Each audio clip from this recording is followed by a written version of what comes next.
Welcome to a new episode of Video Car Review, our international branch of Ausfahrt TV. I'm today in my hometown Bielefeld and I'm glad and happy to present you the Mercedes-AMG 63S as a coupe version. For those of you who don't know our format, please, on the right over the logo you see a little E. Click there and you will be guided to our instruction video. It's easier when you understand how our format is working. Back in 1997, Mercedes-Benz introduced the Mercedes-Benz ML class. They wanted to name it M class, but for some reason BMW said, no, you're not gonna say M class. M is just for BMW. So they made it ML class. They had two new product releases in 2005 and 2011, and then in 2015, Mercedes-Benz decided to rename all the SUVs a little bit to make everything easier for us, you know. So the ML is now the GLE. And in January 2015, at the NIAS, North American International Auto Show in Detroit, they introduced this baby here, a coupe version of the GLE. And the regular GLE, the W166, as well as the coupe version, the C292, are both built in the US, in Alabama, in a little town called Tuscaloosa. And before the coupe hits the dealers, you know, it had its debut already at the cinema. It was a star of the blockbuster Jurassic World. Well, the question is always, do we see competitors? Well, obviously we do, because there is a competitor on the market for quite a while already. BMW was the first one to say, well, not the first one in the world doing a coupe version of an SUV, but the first one who make, you know, really big units with it. So BMW introduced the BMW X6, and that's a competitor for the GLE Coupe. And since BMW was selling the X6 as well as the X4 pretty good, Mercedes had to come in, jump in and say, well, you know, we want part of the cake as well. So here it is, the main competitor of the BMW X6. And just because I like Porsche, I would say the Porsche Cayenne is a competitor as well, just because of its sporty badge.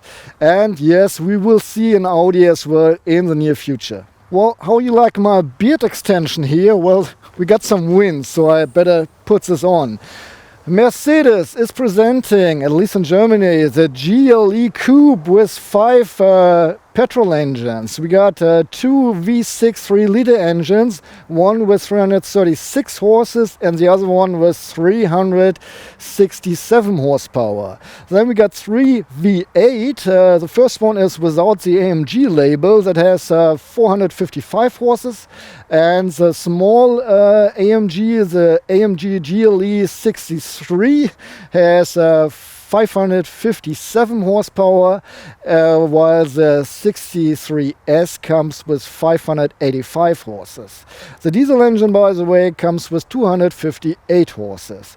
All the models come with 4MATIC, so the all-wheel drive from Mercedes-Benz.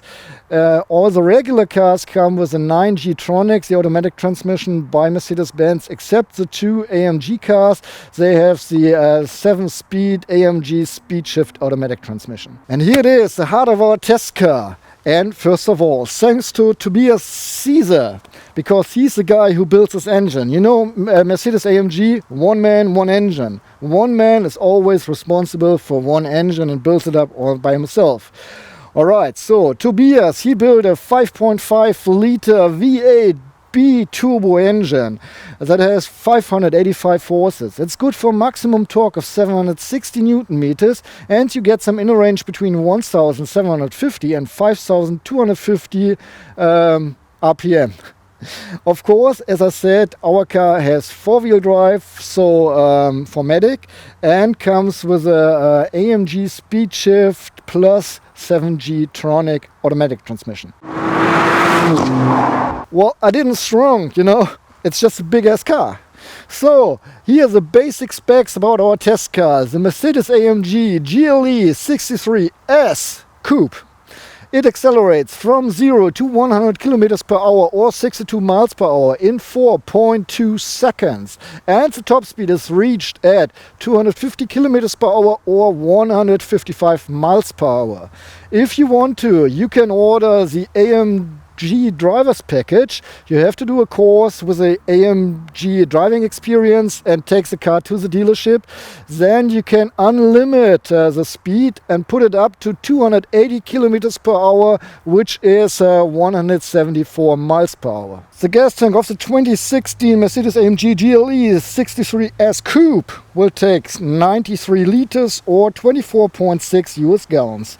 Mercedes-Benz gives a fuel consumption figure of 11.9 liters for every 100 kilometers driven or 19.7 miles per US gallon, which means that under perfect conditions you can drive up to 780 kilometers or 480 miles without stopping for fuel. CO2 emissions for the 2016 Mercedes-AMG GLE 63S Coupe should be 278 grams per kilometer according to Mercedes.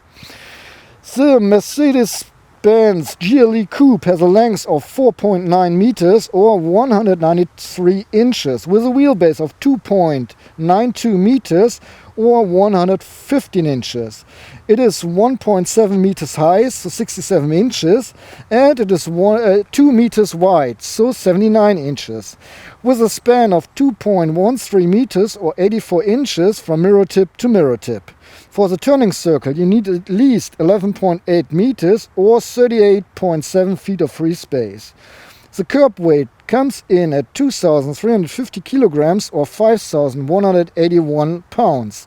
The maximum loaded weight is 3,050 kilograms or 6,724 pounds. In Germany, our test car would cost around about 150,000 euros. Mercedes-Benz is not offering any trim levels for the GLE Coupe, especially not for the AMG version. You can order the night package, which makes everything which is now chrome in black. If you like that, fine. The difference between a GLE Coupe and the AMG version, however, is pretty significant. So you can easily see it in the rear mirror if some of the beast is approaching you. First of all, we got two power domes here on the hood. We know from other AMG models as well. Well, you might not see them as well in the rear mirror, but the whole bumper is shaped in a completely different way. The regular GLE Coupe has two little air inlets here and a smiling mouth under the grille, as well as a design underrun protection, while here we see the typical AMG A-wing, you know, which looks like a bone a little bit.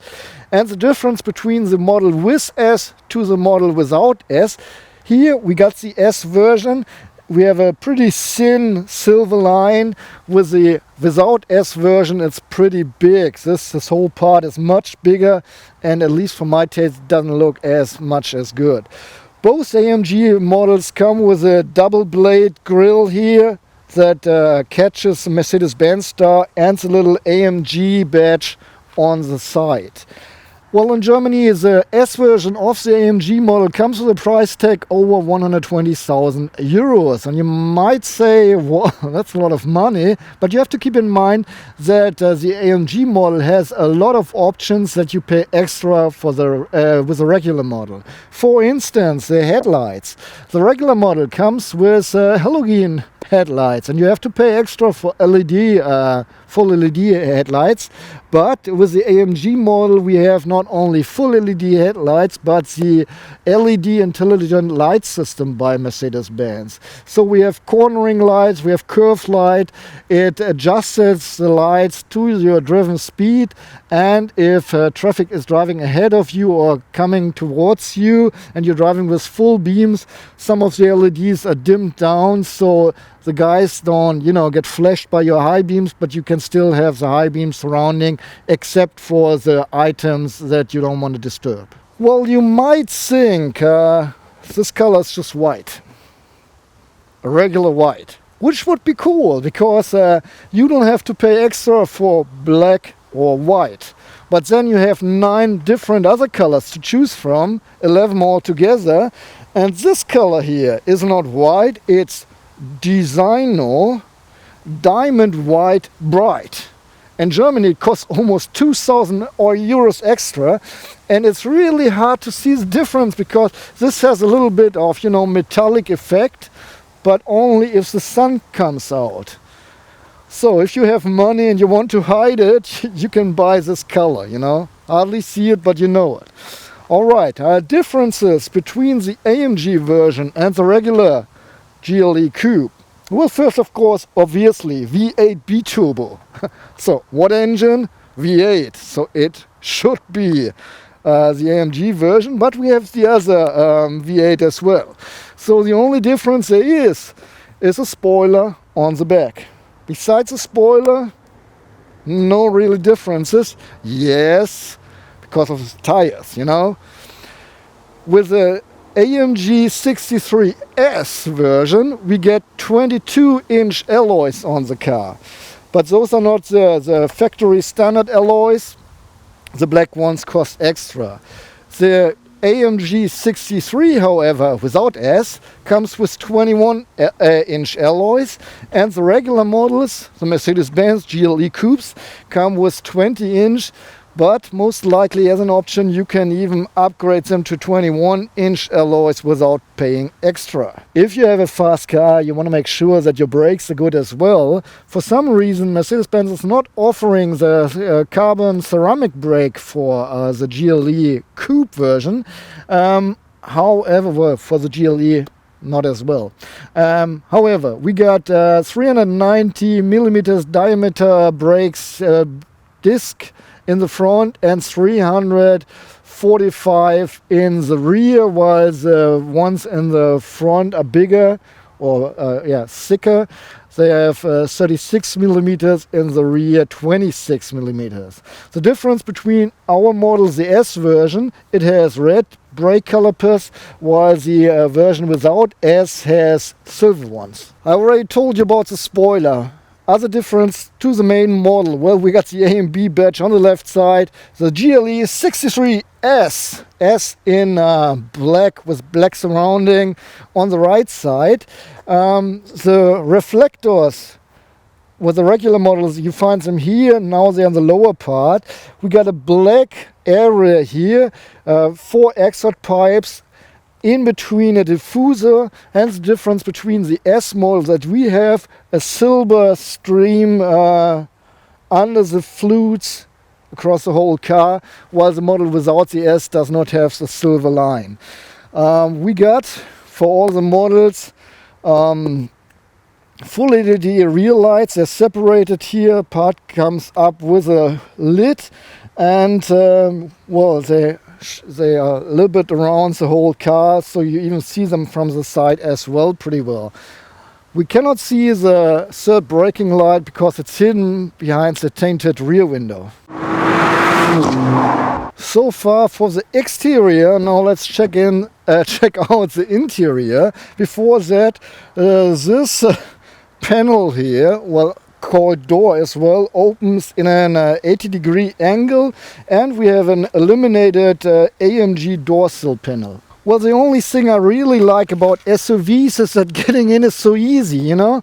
Just push my butt in the seat and push the rest into the car. For an old guy like me, that's pretty comfortable. If I was stupid enough to open the door all the way, I have to lean out a little bit to catch it. Welcome inside the Mercedes-AMG GLE 63S Coupe. And, well, in Germany, the car costs at least 126,000 euros.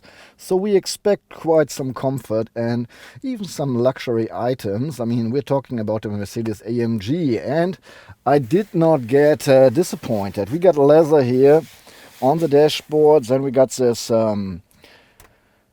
carbon application that costs extra. Leather down here. Even the gloves compartment lid is covered with leather.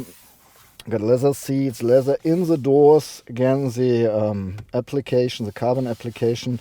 Leather down here, and just down in the door panels we have a little bit of hard plastic. So it feels quite luxury here, or at least premium. It has premium appeal. For the ergonomy of driving, we have this free floating display that no one seems to like except me. However, it's facing the rear, not the driver. This is still the old setup of the Mercedes interior. So we have even the numbers here from 1 to 0 with this whole infotainment block, then another block with a seat climate, seat heating and the air condition for the seats, and the warning indicator.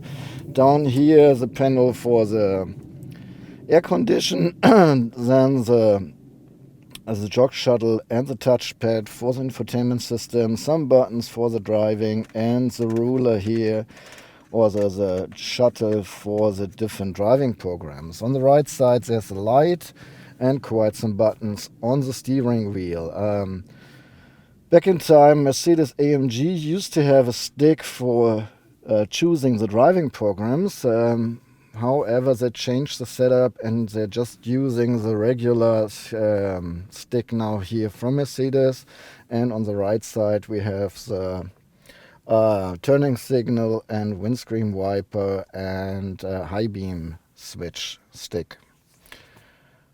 Okay, concerning the space, I can put a fist between my head and the ceiling. I'm 180 centimeters tall, so 5'11", and the seat is put to the very lowest position. Between the seats, I can't even really measure. It's more than, cheers, hi, whatever.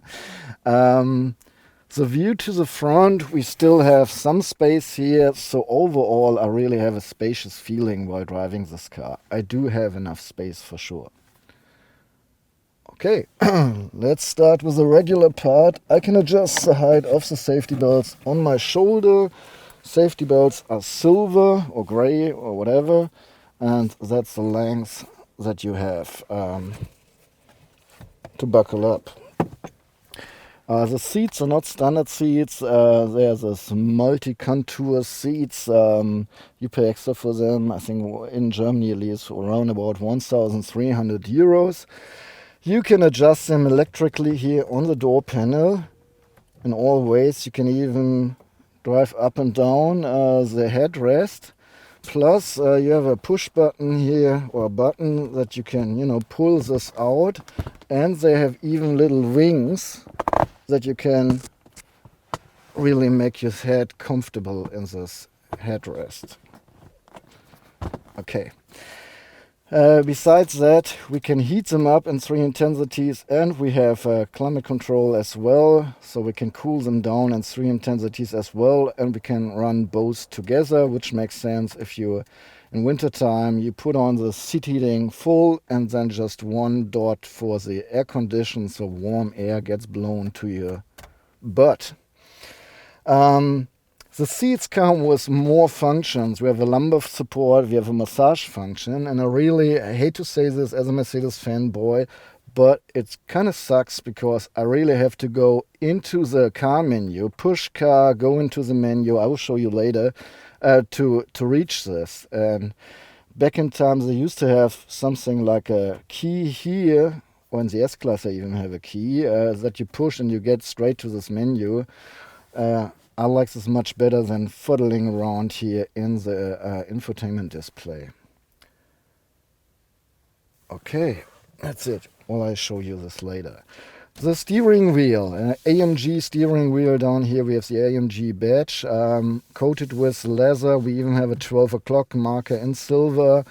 On the sides we have Alcantara, I guess. It's a multifunctional steering wheel with the old setup. So on the left side we have up and down, right, left, okay, and back for the board computer or the display in the center here between the gauges. On the right side for the infotainment system, volume, mood, take a call, hang up a call, and start speech recognition. Besides that, you can adjust the steering wheel electrically, and it's pretty slow. So it's far out to the lowest point, going up to the highest point far out, and now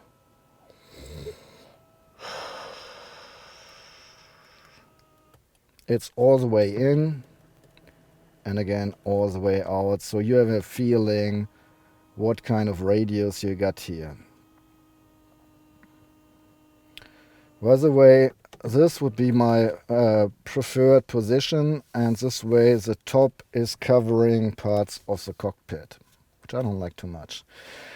We got shifting pedals on the steering wheel. They're pretty big, so you can reach them easily. They have a little dent on the rear. They feel like metal. I think it's plastic covered with a little bit of metal. Still, they feel pretty good, and they're easy to reach.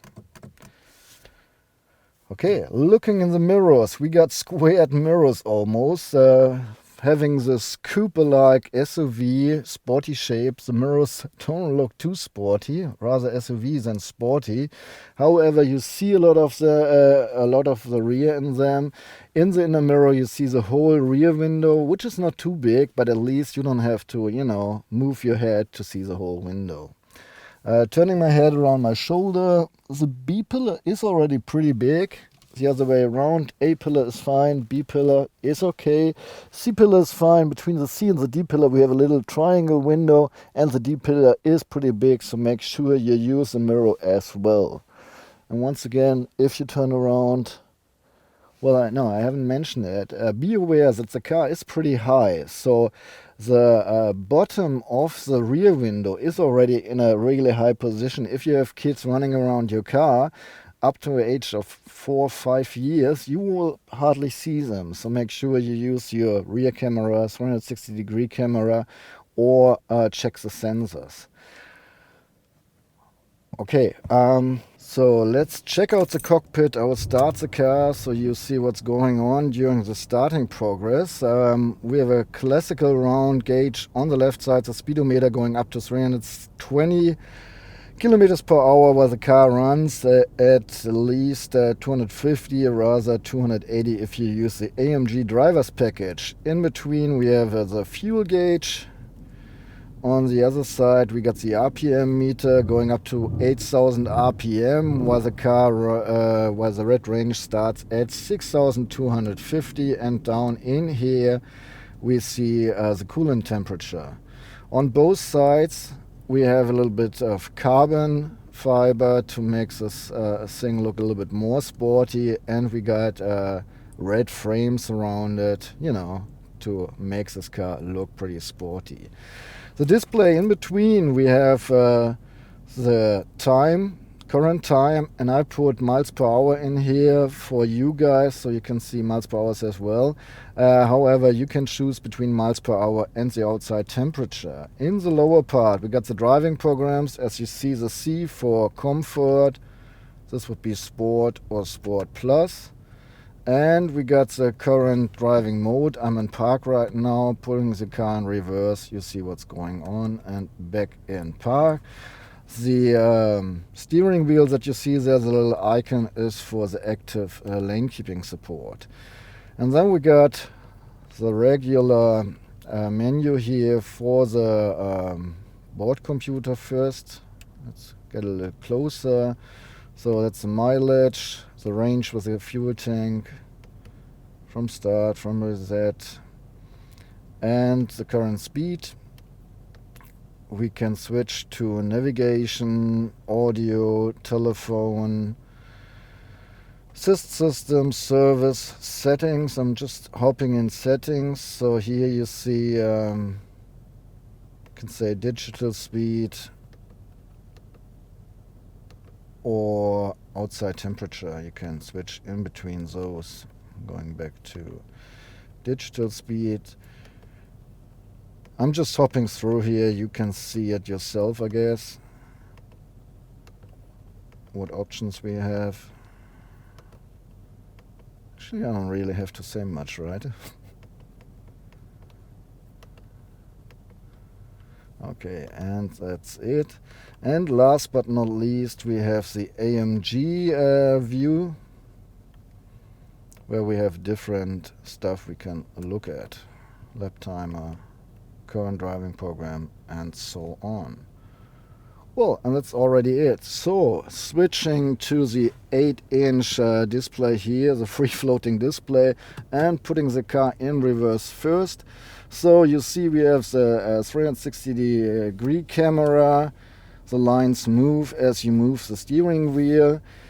Besides that, if you don't know how this works, we have a camera in front, in the rear. By the way, the camera in the rear is protected. It's under the Mercedes star in the rear.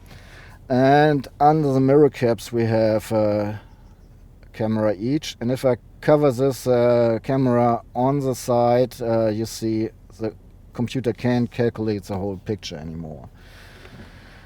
Alright, we can switch between different views here, and even up there we have different possibility to make sure that we get right in the parking space.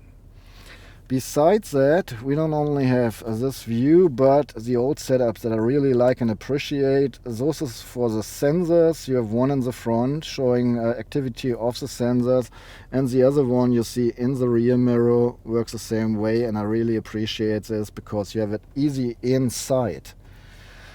Alright, so hopping through the menu here, radio stations, media, oh yeah. We got even television in here, which does not make too much sense, I guess, but, you know, some like it.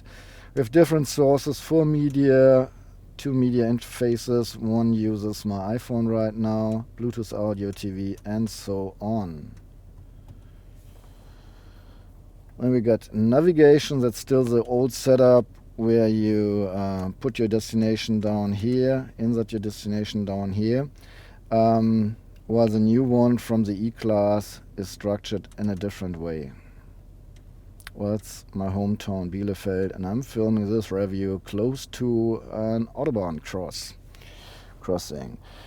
Alright, and then we got car setup. Different options we have here. Vehicle settings first. So we got an ambient light. We can choose 3 different colors.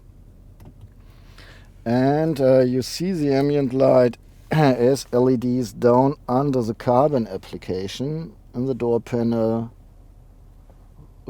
as well as in the front. Besides that, we have the cup holders illuminated, always in yellow, by the way. Okay, we cannot only choose 3 different colors, but change the brightness. Oh, I'm sorry. It's a little bit slow. I like the animation, but the whole system is kind of slow. I'm just scrolling through here so you see what's going on and what you have as options. Okay, here are the seat settings. So this is, for me at least, a little bit uncomfortable. We got massage functions. We have 4 different programs: activating, classic, mobilizing. Let's start with mobilizing here while I talk to you guys. We can extend the seat cushions to the front. We can adjust the backrest sides, so we got more side supports as we increase it. We got a setting for the lumbar support, so we can, you know, pull it out in, up and down. And that's already it. Here again is a massage function. Besides that, we can we have some other screens. The in-wheel configuration for the driving programs. I can choose between the engine, the suspension, and how to shift. Got vehicle data, which is, for instance, you know, the radius of the steering wheel right now. And we got some engine data, some cool gauges here, if you like to drive sporty and see what's going on. This is a screen of your choice, I guess. And that's it. Between this 360-degree camera and the manual and the time setting, if you want to use this. Besides that, you can choose this up here as well as down here. So that's it. I'll put the navigation screen on here again. Oh yeah, I like the massage function. The switch wall for the turning, for the warning indicator is right here. It's glooming a little bit even in the dark, so it's easy to reach. It's centered, so you don't have to look for it. You find it pretty easy, I guess. We don't have the sunroof. We don't get a panoramic sunroof, just a regular one, but it's not in here. And the horn sounds like this. Well, on we go to the compartment check. I showed you all the compartments in the car because my guess is if you buy this car, you will use it as a daily driver as well. So you want to know if all your belongings fit in here. So in the door panel, we not only have space for this 1 liter bottle, but this 1.5 liter bottle. They both fit in here with ease, and we still have some more space for a wallet or whatever. Next place is right here. Oops. And I used to put my tobacco here. So we have an anti-slip surface. Works fine. Underneath the slider, which is with glossy black paint, same with this part. So you see all the dust from the last 2 weeks and even, you know, fingerprints. You can open the slider. Here we have a 12-volt outlet and a little compartment anti-slip surface on the bottom. If you use a smoker package, you will have your ashtray right here. Then we have 2 cup holders with spacers on the side. I have half a liter bottle right here, and the liter bottle, they both fit in here as well and don't scoot around too much. Right, on the armrest I have a push button right here that opens both wings, and here I got 2 USB ports that are connected to the infotainment system, and it's covered with clothes inside. The button is put with a rubber anti-slip mat. In the foot compartment on the passenger side we have a little net, and then we got the gloves compartment. It's illuminated. It's separated in 2 parts. In the upper part I can slide in some documents. In the lower part I have enough space for this press material. Besides that, you can cool it down with the air of the air conditioner if you want to.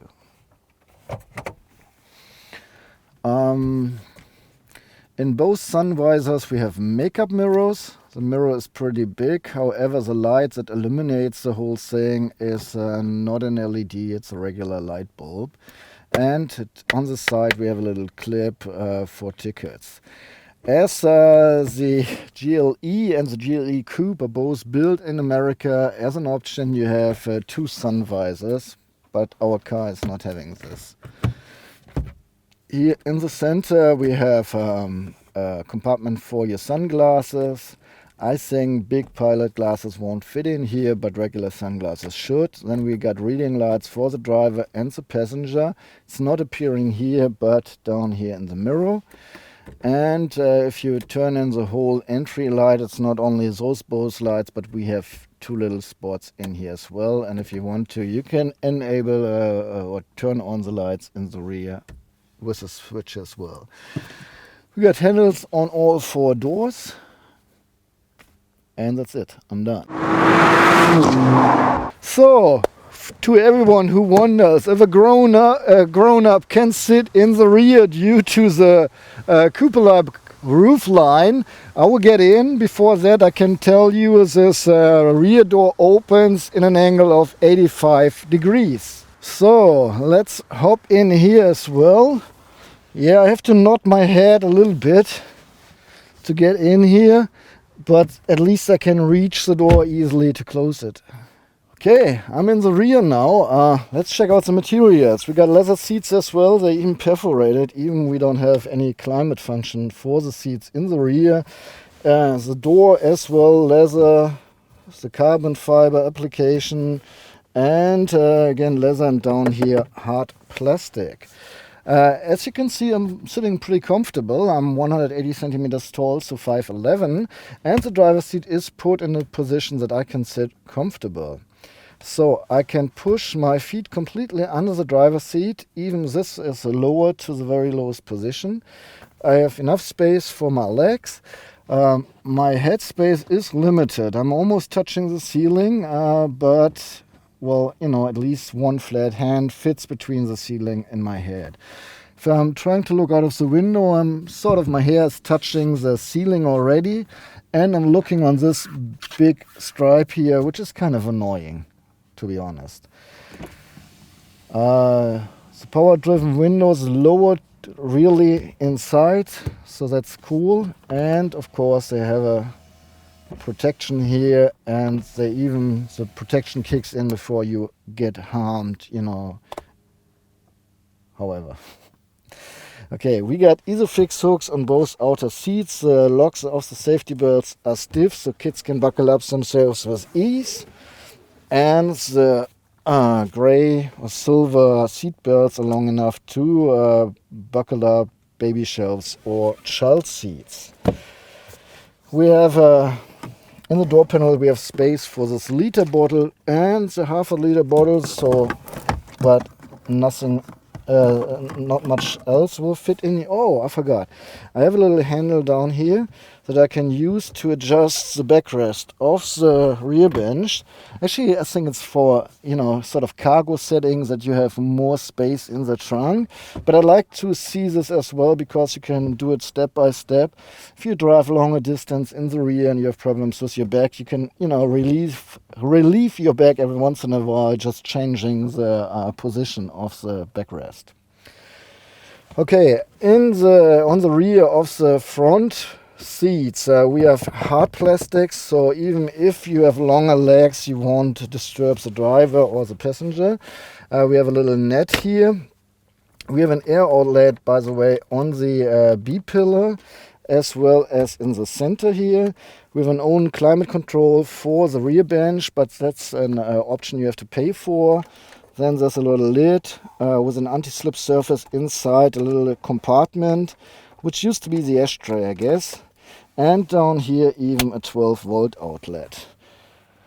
Nothing. Then we got an armrest here with two cup holders. They have different size. Even both sides have spaces. So the small bottle just fits on the right and the liter bottle fits on the left.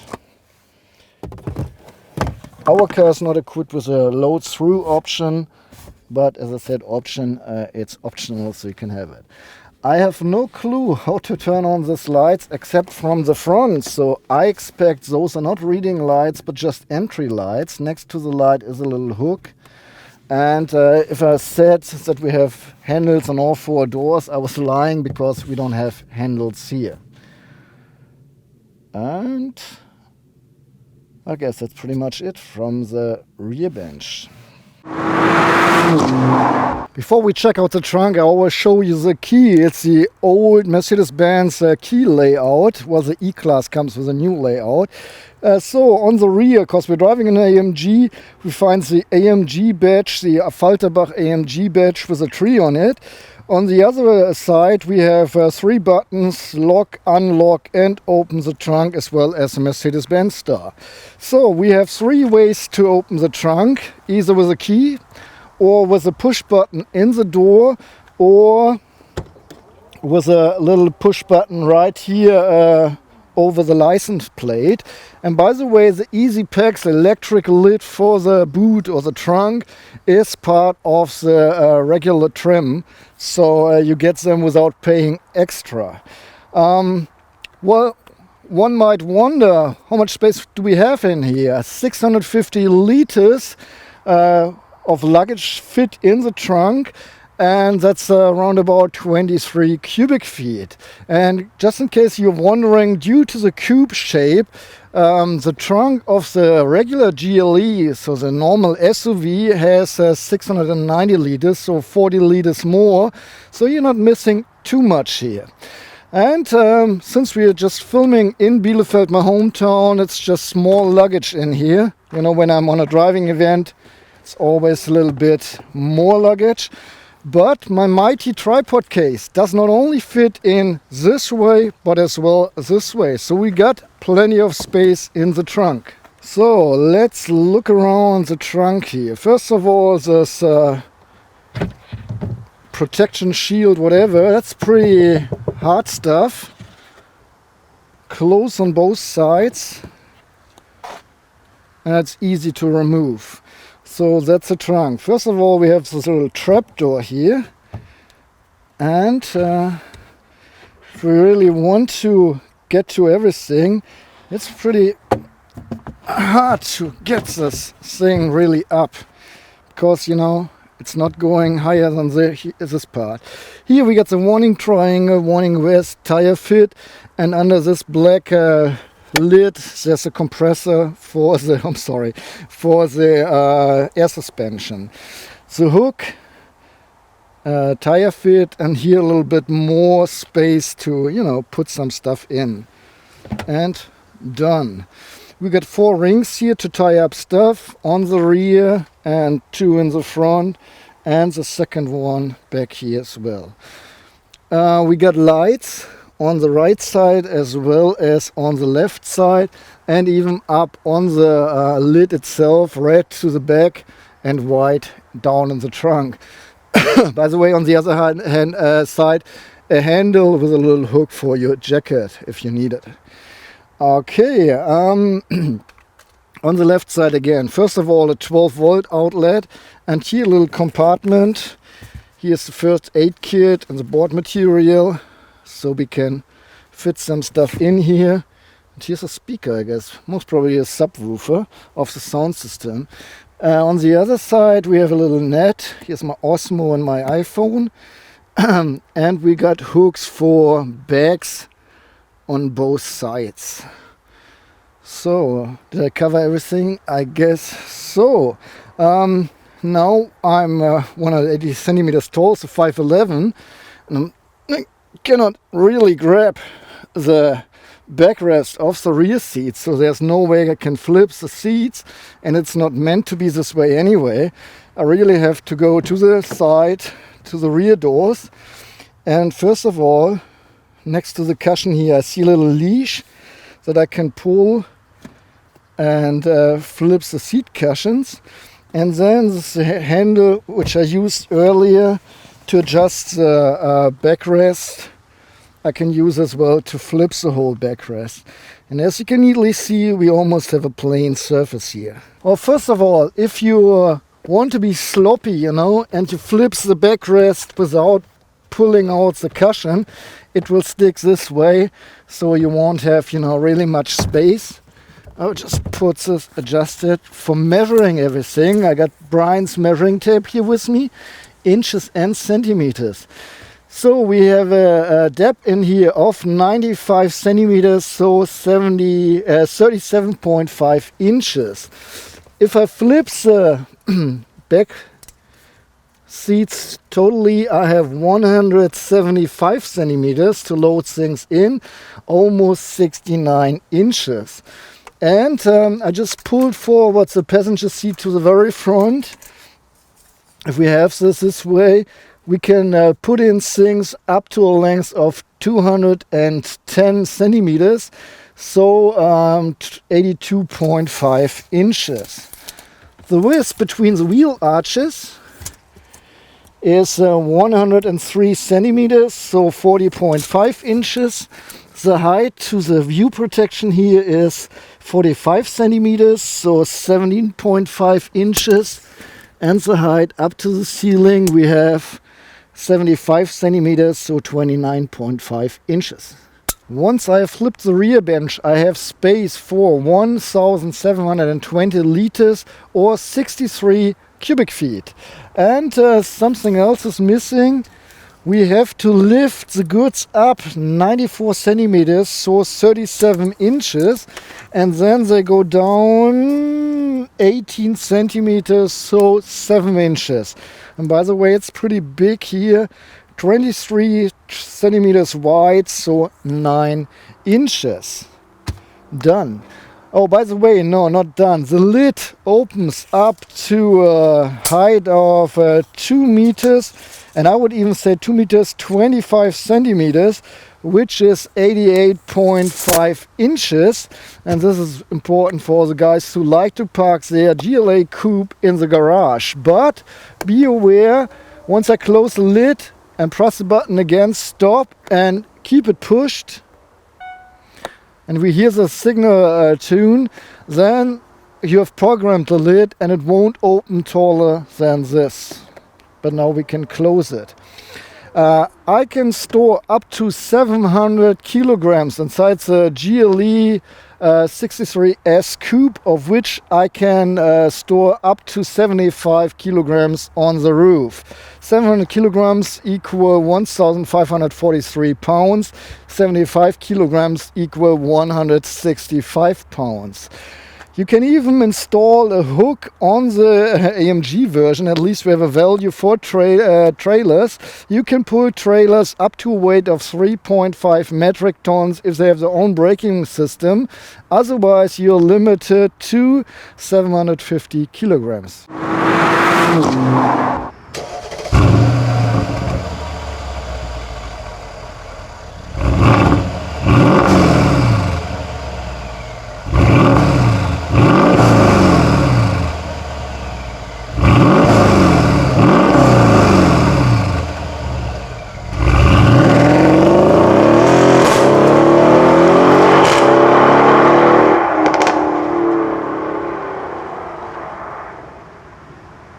Well, let's share my driving impressions with you, and as usual when I'm filming at my hometown, I start with my little road here and show you how to turn the car on a street, how much space you have, how good it works, how much force you need on the steering wheel.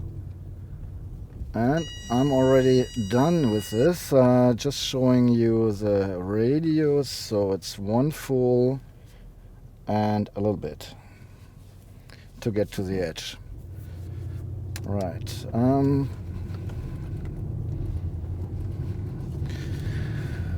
Okay, how do we start? We have different driving programs, obviously. We got individual, comfort, that I'm using right now, sport and sport plus. By the way, our car has the optional exhaust pipe system. So 30 kilometers per hour, full throttle, 70, 80, 90, 100. And as you hear, it's a little bit louder once you go in Sport Plus. And I have to slow down. I'm going in Comfort now. This is 50 here, across the bridge. You might see some of the ambient light now, a little bit glowing in blue. Okay, so once I go in individual, I can adapt the setting, and I have different parameters I can influence. So we got the engine, the suspension, and the way we shift. The way we shift is important because if I just using the driving program and shift manually, once I don't use this long enough, it goes back to automatic. And if I accelerate and push the throttle real hard, it shifts when you hit the red range of the engine. So see, turning around the car is easy as well. But if you push this button, the manual button, you overrule the setting and it stays in the current gear as long or until you shift. So it stays this way, it's not shifting automatically.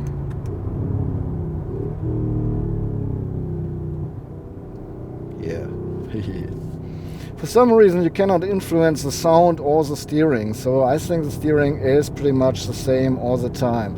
So once again, I'm in second gear in manual, accelerating, and it stays in second gear.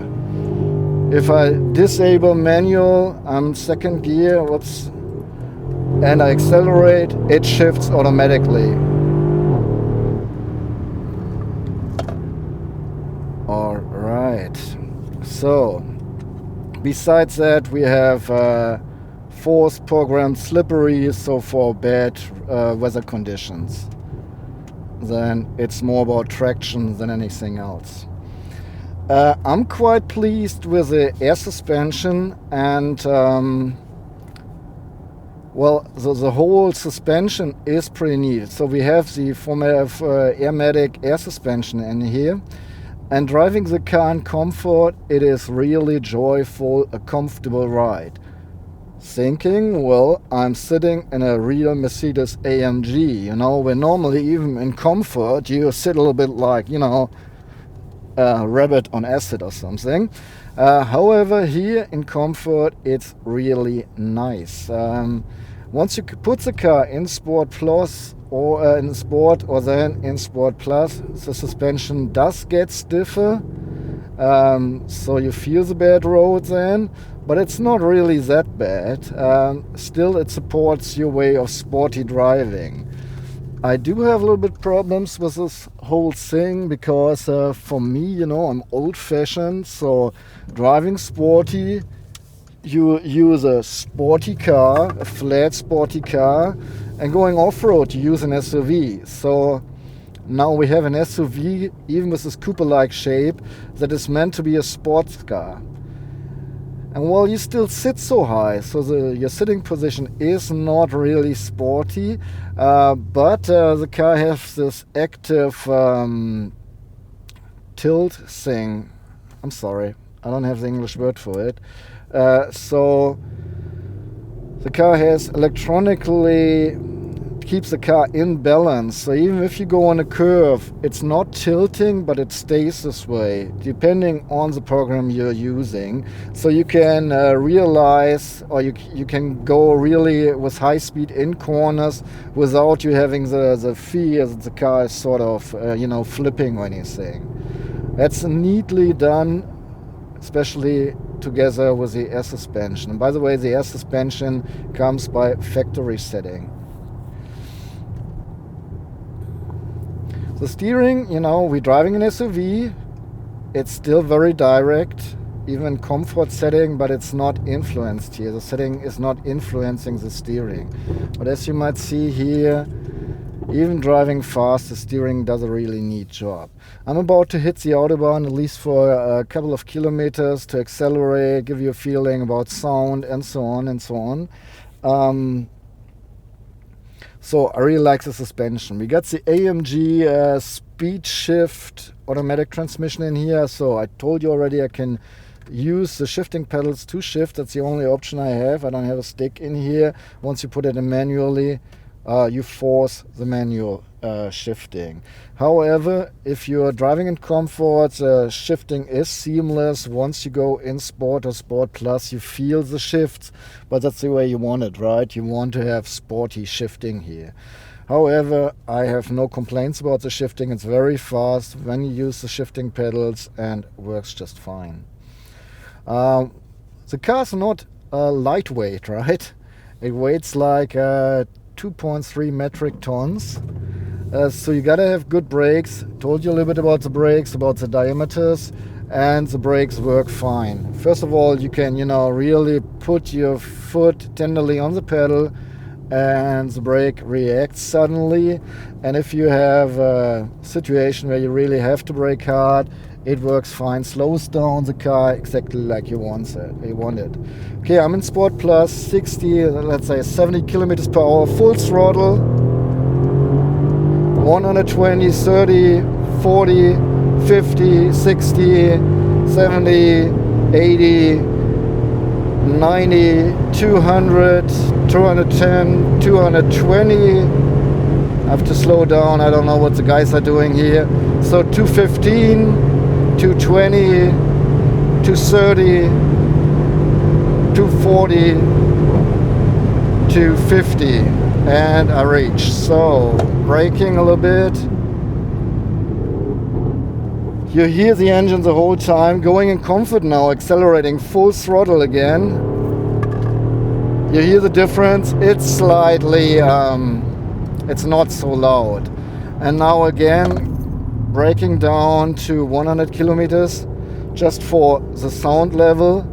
You hardly hear wind noises. 120 they start and they get a little bit louder. Once you drive 200 kilometers per hour, the car gets a little bit loud, but that's due to the engine in connection with the wind noises. However, our car is equipped with special glass in the front and on the sides, which is reducing the noise level a little bit. So overall you get an impression, 585 horses, you know, you just push the throttle and go straight. It accelerates almost without stopping. Make sure, if you're really interested, I have a acceleration clip on the other channel on Ausfahrt TV about this car, so you might want to check it out. Okay, so the car does support, and now again, even comfort. I can, you know, drive pretty fast in the corners here, but there is a big difference. Once I do this in Sport Plus, I don't even, you know, feel that the car is tilting or, you know, sort of flipping in any manners.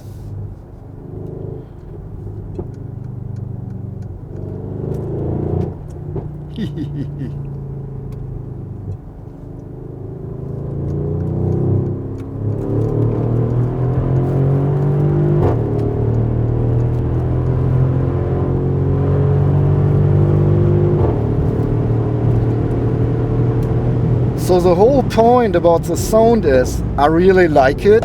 It's pretty cool, you know, even shifting down, it spits out and backfires and all that, which is nice. So the sport exit system, if you appreciate the sound, you gotta have it. But on the other side, you know, it's always there, at least if you're in Sport Plus and you want to drive fast.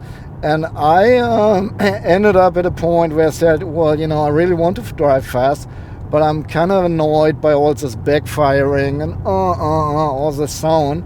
So, well, I always complain, you know this, right?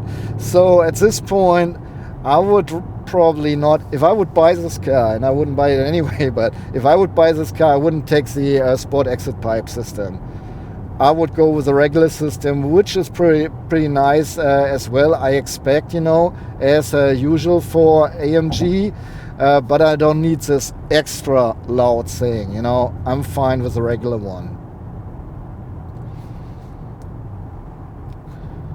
All in all, the car's fun. It's fun and fun to drive, but I'm just being myself, you know. I would enjoy rather an E-Class or C-Class, you know, down on the street, sitting close to the pavement. That's the way I appreciate sporty driving a bit more. I rolled down the window for no reason, actually.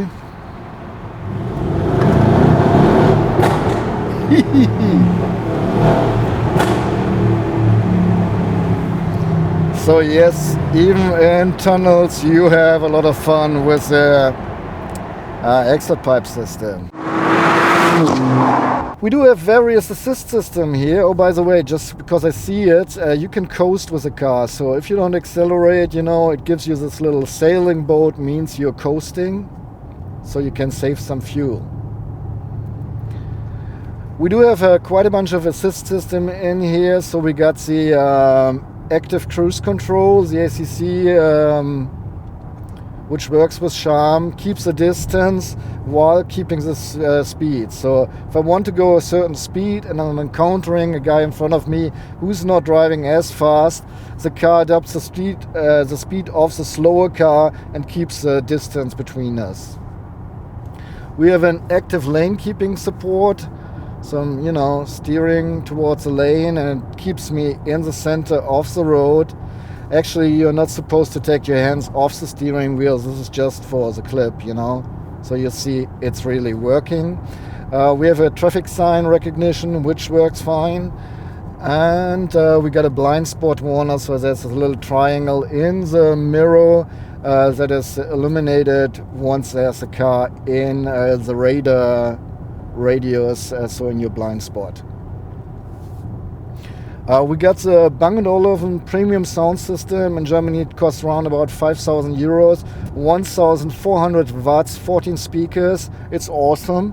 It's not as cool as a new one from Burmester in the E-Class or in the S-Class, but this is already quite nice. And if you have the money to buy this car, you don't have to worry about 5,000 euros in, I guess. Take the system, it's really worth it. You can really listen to the music and appreciate it a lot. Alright guys, time to sum up here. Well, it's a little bit tricky summing up. You know, summing up is always my personal interest, what I think about the car, and I'm really mixed. On one hand, I'm a Mercedes fanboy. I got an AMG for 2 weeks at home. You know, I'm be all like, yes! On the other hand, they gave me an SUV with a coupe-like roofline. And I'm like, well, okay. So, my sum up is as mixed as I just told you. Let's start with the fuel consumption. Mercedes-Benz claims a fuel consumption of 11.9 liters. Well, you know, they don't really claim it. They say if you drive this NEF set cycle, you know, you can reach 100 kilometers with only using 11.9 liters of fuel. Yeah, but if you drive on a regular basis, just as a normal driver, okay, I'm buying this baby. Let's pretend I'm buying this baby. I spend all this money to get a GLE 63S Coupe. Do I really care about gas and Mother Nature? No, I don't. No way. You know, I don't give a damn.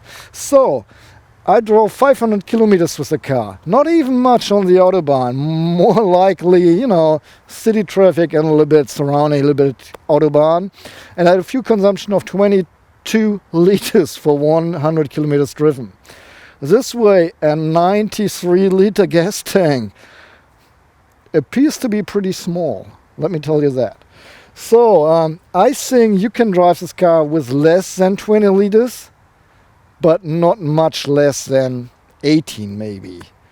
Because if you want to accelerate, and that's why you buy an AMG, you know, that's the only reason. It's not for pulling trailers. It's for having fun while driving, you know, pushing the throttle, pushing. Then just, you know, calculate 18 to 20 liters for every 100 kilometers driven. All right, the other points. Driving fun.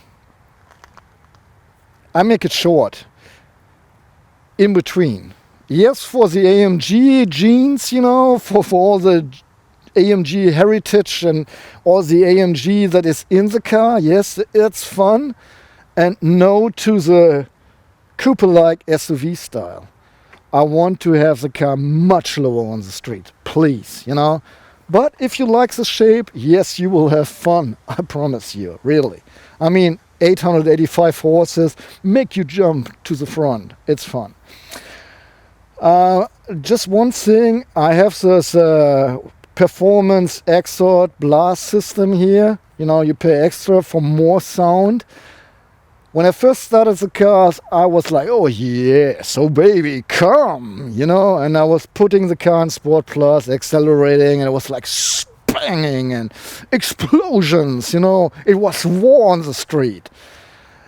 And I enjoyed it, you know, I was sitting there, big smile, yes, baby, yes. Okay, but later on when I drive home, you know, I was like, okay, let's relax. And the car was still like being pretty loud, you know, sporty loud, which is good if you want it. But I would not need the special sport exit system. Just too loud for me in the long term at least. If you just drive the car for a couple of weeks, fine, you know, take it. If you want to drive it a couple of years, yeah, you better drive both versions and make sure you get the right one. Okay, driving comfort. I'm about to go on my knees, you know, to worship the Mercedes-Benz engineers, because driving the car in Sport Plus, it's really stiff on the road. It helps you, you know, cornering and all the stuff. But putting it in comfort, it gives you a really comfortable ride. Plus, the seats are awesome, you know. Okay, they cost a lot, you know. Air condition, seat heating, massage function, and all the stuff. But they're really comfortable. Together, you drive in comfort with the seats, heaven. Promise you heaven. I really like it. The air suspension does an awesome job. And the spreading between comfort and Sport Plus is just awesome. Really, thanks Mercedes, good job. Okay, usage as a daily driver. Yes, you buy a Mercedes-Benz AMG as a daily driver. Yes, you do. Especially this car. It's not a track tool, you know. It's a daily driver. So, you have space for 4 grown-ups. Yes, if you're not too tall in the rear. You have a huge trunk, which I like, but you have to lift the stuff really high. So you decide yourself. If you don't use a trunk, fine. If you use a trunk a lot, well, it's big at least, you know. So make up your mind yourself. Well, that's it. That's it from my side. I'm about to say goodbye. Before that, if you have any questions or remarks, please put them in the comments field. If you appreciate my review, please give me a thumb up. Motivates me, gives me a little love back, you know. And if you want to support me, I have two services down in the description text, Between and Tippy, or you can send me money via PayPal even if you want to. And you don't get anything back, just reviews. I'm not very thankful, grateful, whatever. It's okay, I guess. I'm Mr. Z. I hope you really like the show. Say goodbye and tune in back next time when it's again Ausfahrt TV. No, Video Car Review, you know. Bye-bye and so long.